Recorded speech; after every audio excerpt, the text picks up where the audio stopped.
Look down at your arm right now. Go on, actually do it. That skin, smooth and bare and exposed, is one of the strangest things in the entire animal kingdom, and almost nobody ever stops to notice it, because every other primate on Earth is wearing a coat. A chimpanzee is covered head to toe in thick hair. So is a gorilla.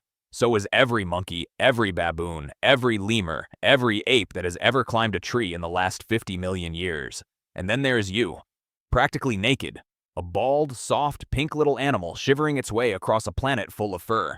We are the only ape that took off its coat and threw it away. And here's the part that should genuinely bother you. Getting naked was a terrible idea. Think about what fur actually does. It keeps you warm through a freezing night. It shields your skin from a sun that would otherwise burn you raw. It cushions bites and scratches. It even hides you from things that want to eat you.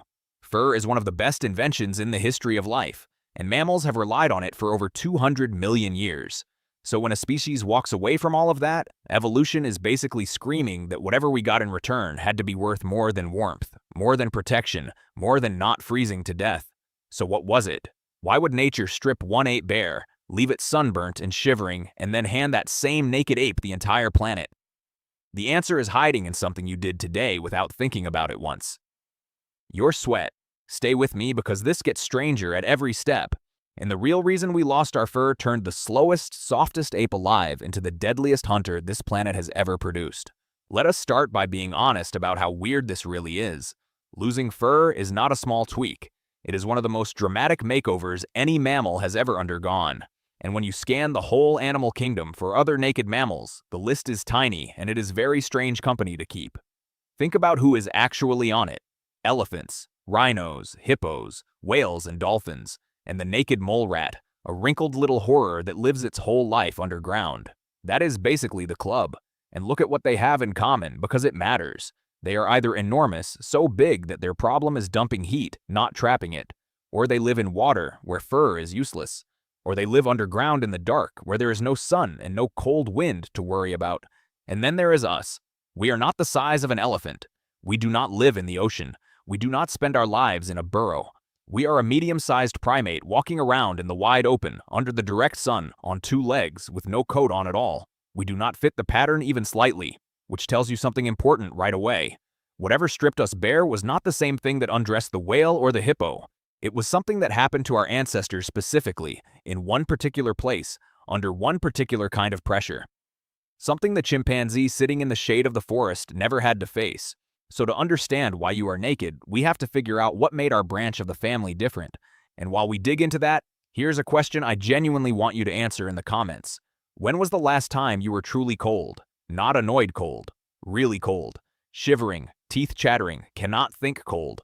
Because that feeling, that helpless, miserable shiver, is the price of being a naked ape, and every single one of us has paid it. Tell me below where you were when the cold really got you. I want to see how universal this is.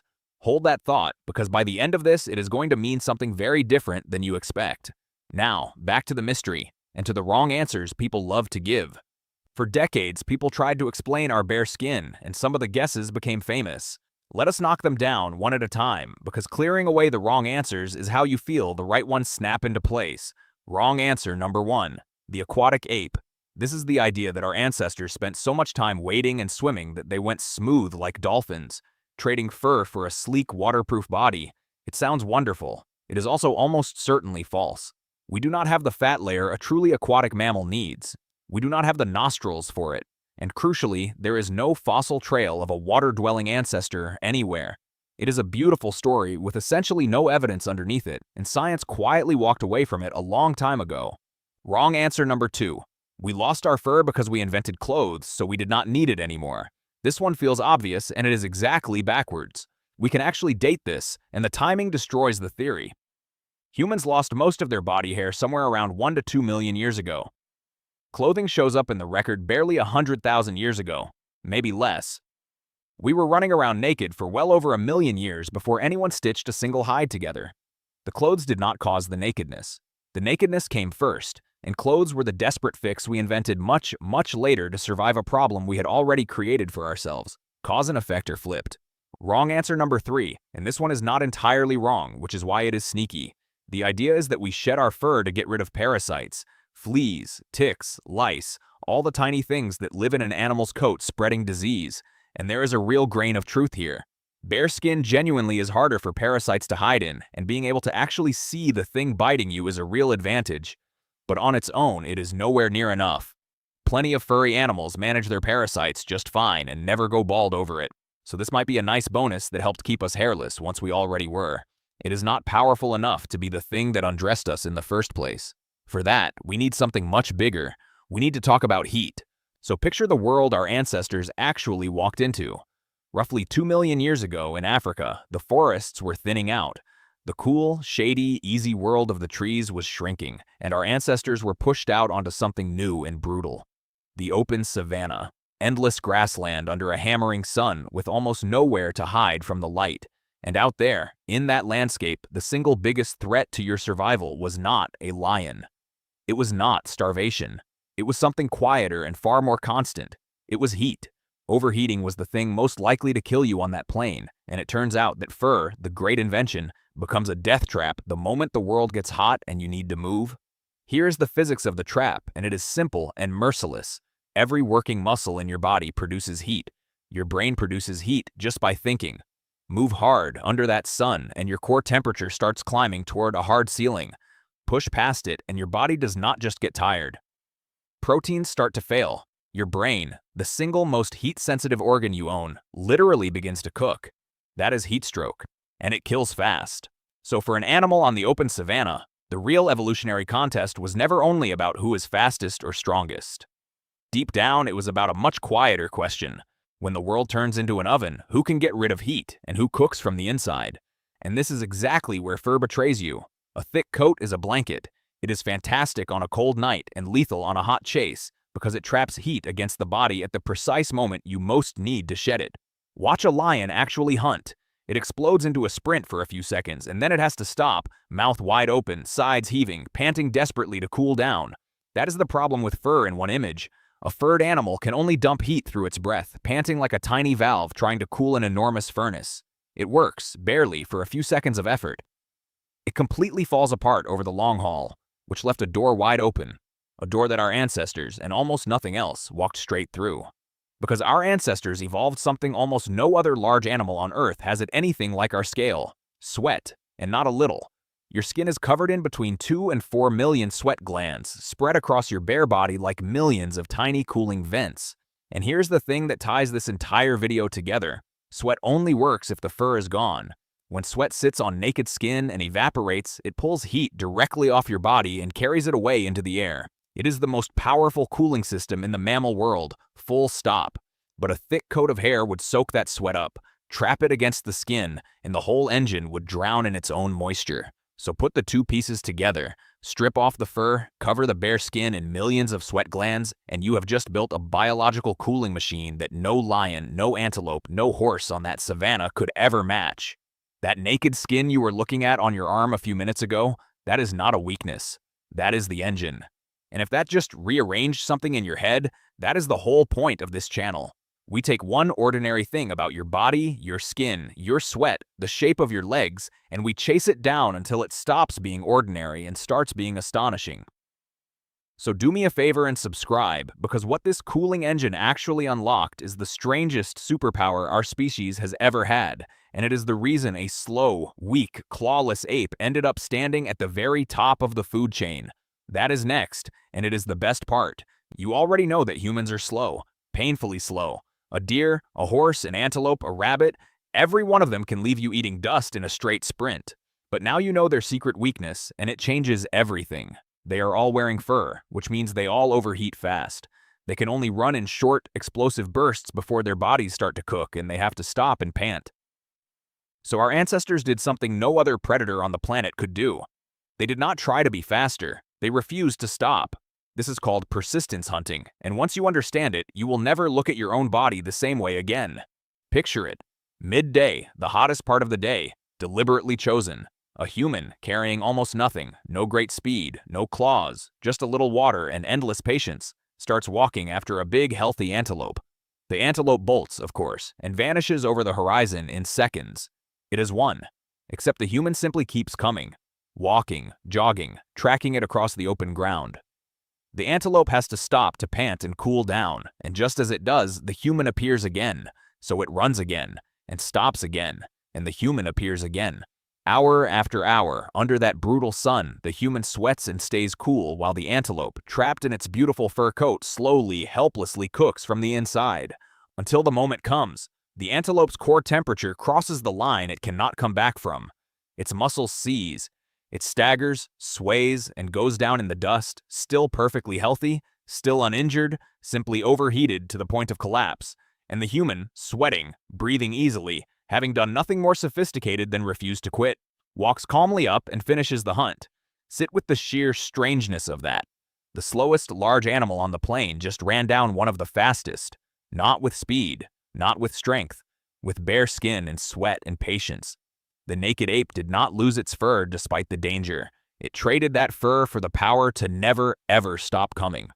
And if you think persistence hunting is some dusty prehistoric trick with no place in the modern world, here is a fact that should stop you. In the hills of Wales, there is a race held every single year called the Man versus Horse Marathon. Humans on foot against riders on horseback, over roughly 35 kilometers of rough, hilly ground. For decades, everyone assumed the horse would obviously win, and on a cool day it usually does. But on a hot day, when the ground is hard and the sun is out, something remarkable happens. The humans start beating the horses. Actual people, in running shoes, have crossed that finish line ahead of a galloping animal, for the exact same reason your ancestors could run down an antelope. Over enough distance, in enough heat, the naked sweating ape wins. That engine is not gone. It is still sitting inside you, right now. Quick question for you, and be honest. What is the longest distance you have ever walked or run in one go, all at once on your own two legs? Whatever that number is, I promise you it is far less than what your body was actually built to do. The machine you are sitting in was engineered to cover 40 kilometers in a day, chasing dinner across a continent. Drop your number in the comments and tell me if it surprises you that you were carrying a marathon engine this whole time without ever switching it on. Now, every trade has a price. And the price we paid for this engine was brutal. The moment we shed our fur, we ripped away our own sun shield, and we paid for it immediately. Bare skin under the African sun is skin under attack.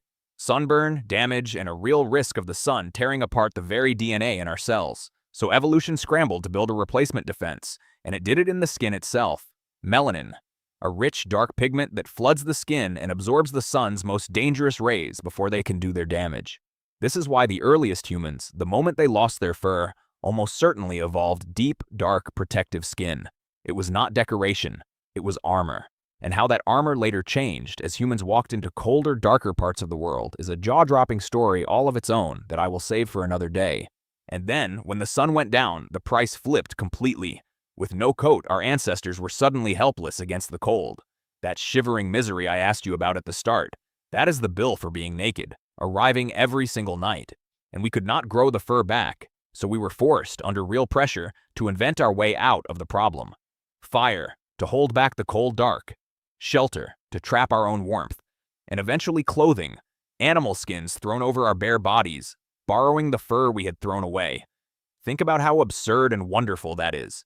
We are the only animal on Earth that has to rebuild its fur every single morning out of fire and cloth because we cannot grow our own. And that, right there, is the twist that flips this whole story. Because look at what being naked actually forced us to become. An ape that cannot survive a cold night on its own is an ape under enormous pressure. Pressure to control fire, to build shelter, to plan ahead for the cold that is coming, to cooperate, to share the warmth, to keep the group alive together. Being naked did not just make us better hunters.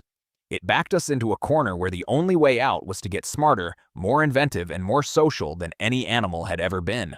Our bare skin did not just help us conquer the savanna. It may be one of the deepest reasons we became human at all. And there may be an even bigger prize buried in all of this. One that sits right between your ears.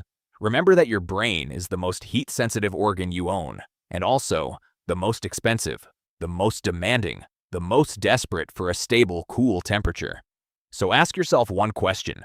Could a brain like ours, huge and hot and running every second of the day, ever have grown this large inside a body with no good way to cool itself down?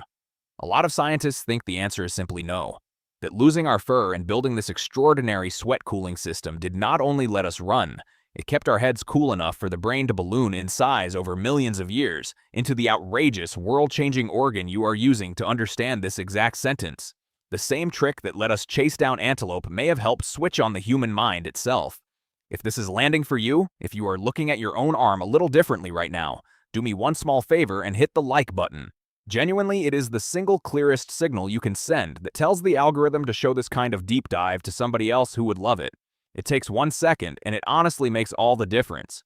Okay, there are still a couple of beautiful details left, including the clever way we can actually date all of this. And why, of all the hair on your body, the hair on your head is the great survivor. Here's one of my favorite pieces of detective work in all of human evolution, and it is genuinely brilliant. How do you put a date on the moment we lost our fur, when hair does not fossilize? The answer is lice. Humans are the only animal on Earth cursed with 2 different kinds of lice. One kind lives in the hair on your head. A completely separate kind lives in your clothing. Now think it through. Those 2 species could only split apart and go their separate ways once we had 2 distinct habitats for them. Bare skin up top with a patch of head hair and clothing down below. So by reading the DNA clock of the lice and asking when they split, scientists can estimate when we became naked enough to need clothes. The tiny parasites in your hair are keeping a written record of the day your ancestors went bare, and your body is hiding even more evidence than that. 2 ghosts of the fur we lost that you carry around with you every single day. The first one you have felt 1,000 times. Goosebumps. When you are cold or frightened, tiny muscles yank each hair on your body upright. On a furry animal that puffs the coat into a thicker, warmer layer or makes it look bigger and scarier to a threat. On you, with almost no fur left, it does absolutely nothing useful at all. It is a reflex firing to fluff up a coat that is no longer there. The second ghost is even stranger. For a few weeks before you were born, back inside the womb, you grew a complete coat of fine, soft hair over your entire body. It is called lanugo, and most babies shed it and swallow it before they are even born. For one brief moment, every single one of us is a tiny furry ape. And then we let the fur go, exactly like our ancestors did. Which raises the obvious question. If losing fur was so useful, why did we keep the hair on our heads and in a few other places? And the answer fits the story perfectly. Walk upright, on 2 legs, across a sun-blasted plain, and there is exactly one part of your body taking the sun straight down all day long. The top of your head. Sitting right underneath it is your brain, the most heat-sensitive, most precious organ you have, the one thing you absolutely cannot let cook. So we kept a thick mat of hair right there, a built-in sun hat shielding the brain from the vertical midday sun, while the rest of the body went bare to sweat and cool. It is not random. Every patch of hair you have left is telling you a story about heat.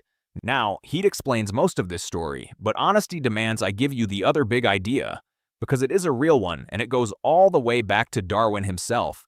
Sexual selection.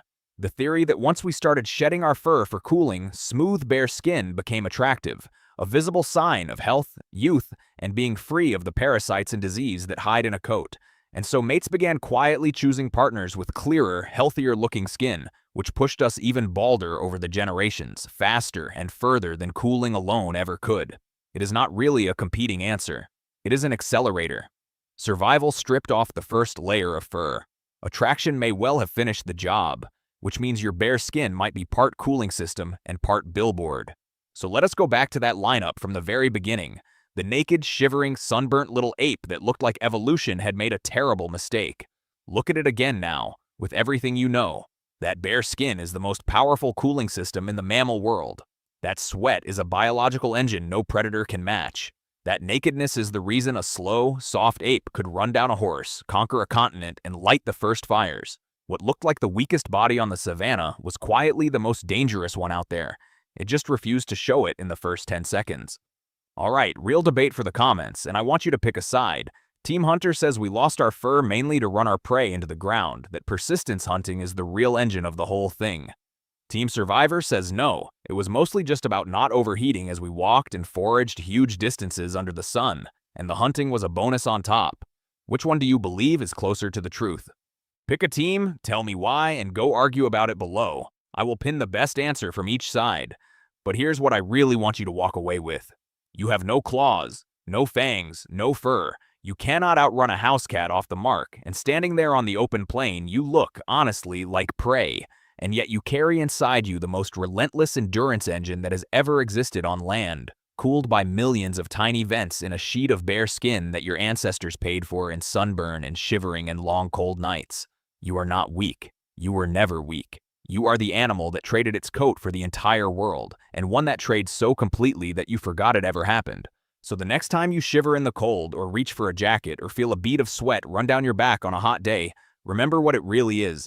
It is the receipt for the best trade our species ever made. And that cold you told me about in the comments at the start, that is not a flaw in you. That is the badge of the naked ape that conquered the planet. If you made it all the way here, thank you, genuinely. Hit like, subscribe, and drop your team in the comments. Because being naked created one more problem, a strange and dangerous one that follows every single human from the very first second of life. For us, the most dangerous moment you will ever face happened before you could even open your eyes. That is the next video. I will see you there.